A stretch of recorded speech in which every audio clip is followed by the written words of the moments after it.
Gipatuman na sa dakbayan sa Sugbo ang no vaccination, no entry policy sa mga establishmento. Sayra nato ang sitwasyon ug ang reaksyon sa mga tao nini.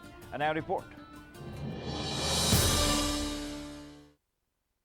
Sa gipagawas nga executive order nga gipirmahan ni Cebu City Mayor Mike Rama, gidid-an na ang pagsulod sa mga unvaccinated sa mga establishmento sa syudad. Kadtong mga adunay vaccination card lang ang gitugutan nga makasulod sama nining dakong tindahan sa downtown area sa Cebu City. Naabtan namo ang linya sa mga tao nga gustong mosulod sa tindahan diin nakapaskil ang karatula nga no vaccination card, no face mask, no entry. Gisuhid sa mga gwardya ang gidalang vax card sa mga tao ug gikinahanglang aduna pa kini supporting valid ID aron masiguro nga siya gyud ang nanag-iya sa vaccination card. Alang sa mga tao, sa sinugdanan lang kuno hasol apan sa kadugayan maanad ra sila. Mas maayo kuno kini aron masigurong mapanalipdan sila sa risgo sa takod. Ma'am, kamo ma'am, okay lang sa inyo nga pangdaan mo vaccination card? Yes, sir. Kaya ano man? Kaya nabaksina naman ko. Para makasure dito na protected ta.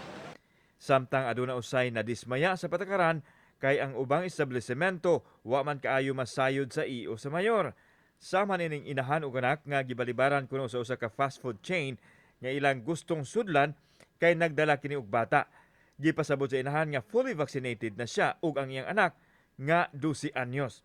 Sa executive order sa mayor kadtong 11 anyos paubos ang higpit nga gidid-an sa pagsulod sa mga establishmento. Hinuon sa pag-abot nila sa dakong tindahan sa Colon, gipasulod raw sab sila. Wa ko kauyon jud. May pagwa na lang ko magpa-vaccine sa akong anak. Kung maumang gani na iyang bagong EO niya, so di ko uyon jud nimo Mayor Rama. Dala sir kay nangita man sa mig kanang kutsara bitaw magpalitan mi ba.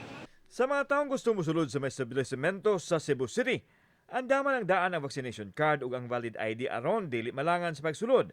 Samtang kadtong mga dili bakunado, ayaw lang una hangtod sa Enero 31, diin mapaso ang EO sa mayor. Kauban si Cleofer Lumayag, ako si Alan Domingo. Balitang Bisdak.